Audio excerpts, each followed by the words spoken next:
নমস্কাৰ টাইমিটাৰ প্ৰতিগৰাকী দৰ্শকক মই যুদ্ধ বৈশ্য স্বাগতম জনাইছো এটা আন্তঃৰাষ্ট্ৰীয় পৰ্যায়ৰ ডাঙৰ খবৰ এই মুহূৰ্তত আপোনালোকৰ বাবে লৈ অহাৰ চেষ্টা কৰিছো আজি পবিত্ৰ ৰমজান মাহৰ তৃতীয়টো জুম্মাৰ নামাজ আৰু এই জুম্মাৰ নামাজৰ বাবে পুনৰবাৰ চৰ্চিত হৈ পৰিছে ইজৰাইল পেলেষ্টাইন আৰু আল আকসা মছজিদ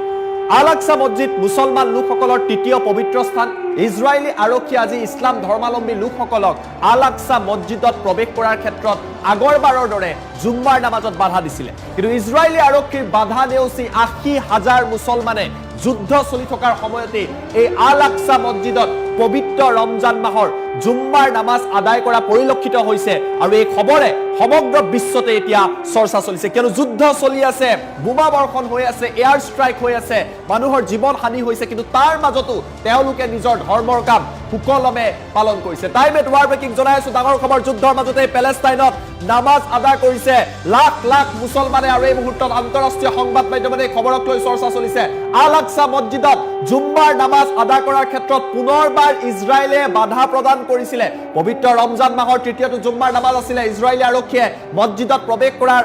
সময়তে মুছলমান লোকসকলক বাধা দিছিলে চেক পইণ্টৰ ব্যৱস্থা কৰা হৈছিলে ৩০০০ আৰক্ষী মছজিদৰ চাৰিওকাষে আল-আকসা মছজিদৰ চাৰিওকাষে নিয়োগ কৰা হৈছিলে যাতে জনতাই তাত প্ৰৱেশ কৰিব নোৱাৰে এই বাধাৰ পাছতো এতিয়ালৈকে সংখ্যা আৰু বাঢ়িব ৮০,০০০ মুছলমানে পবিত্ৰ জুম্মাৰ নামাজ আদায় কৰিছে যুদ্ধৰ মাজত এই সকল মুছলমানে ধৰ্মৰ প্ৰতি থকা সন্মান দেখুৱাইছে ইজৰাইলৰ বাধা নেওচি ৰমজানৰ তৃতীয়টো শুকুৰবাৰতো নিজৰ ধৰ্মীয় কাৰ্য সমাপন কৰিছে এই সকল মুছলমানে ইয়াৰ পূৰ্বেও আল-আকসা মছজিদত প্ৰৱেশৰ ক্ষেত্ৰত বহু বাধা আৰোপ কৰিছিলে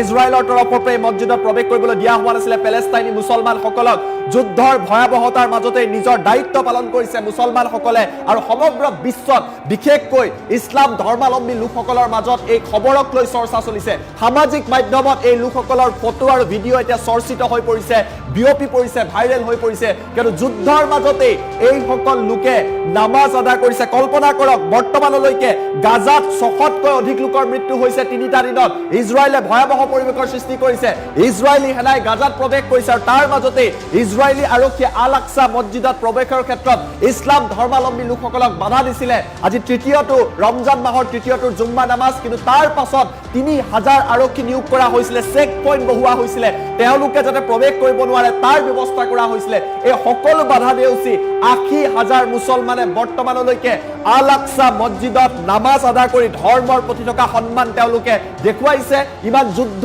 আৰু ইমান বেদনাৰ মাজতো নিজৰ কাম কৰিছে বাধা নেওচি তেওঁলোক ওলাই আহিছে আৰু তাৰ বাবে বিশ্বৰ মুছলমান সমাজে ইছলামিক দেশসমূহে ইয়াক আদৰণি জনাইছে এই খবৰে উৎসাহ যোগাইছে তেওঁলোকক আৰু যুদ্ধৰ ভয়াৱহতাৰ মাজতো নিজৰ ধৰ্মীয় দায়িত্ব পালন কৰাৰ এক নিদৰ্শন দেখুৱাইছে এই লোকসকলে যিমান মানৱ সৃষ্ট যুদ্ধ নহওক কিয়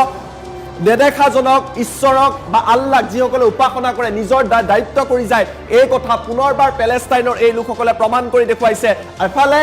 গাজা ষ্ট্ৰীপত ভয়াৱহ যুদ্ধ চলি আছে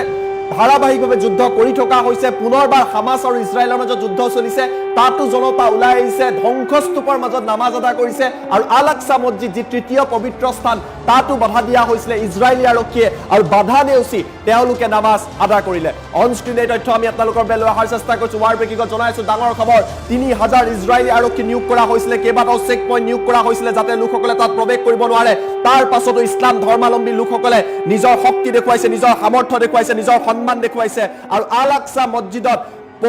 পবিত্ৰ আল-আকসা মছজিদত নামাজ আদায় কৰিছে যথেষ্ট তাত বৰষুণ হৈ আছিলে প্ৰচণ্ড শীত পৰিছিলে বৰষুণৰ বাবে আজি যথেষ্ট তাত অতিকৈ বেয়া পৰিৱেশৰ সৃষ্টি হৈছিলে জনতাৰ মাজত হাহাকাৰ লাগিছিলে সমান্তৰালভাৱে যথেষ্ট ঠাণ্ডা বুলি জানিব পৰা গৈছে ধ্বংসস্তূপৰ সৃষ্টি হৈছে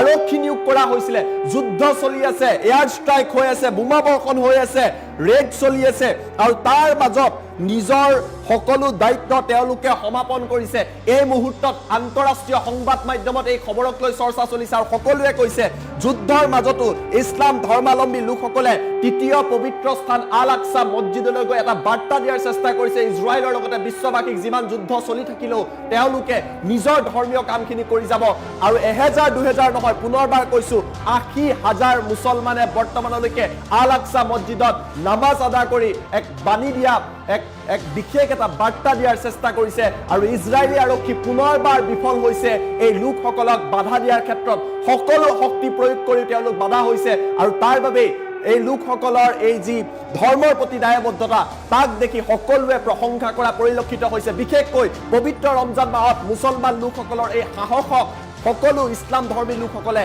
আদৰণি জনোৱা পৰিলক্ষিত হৈছে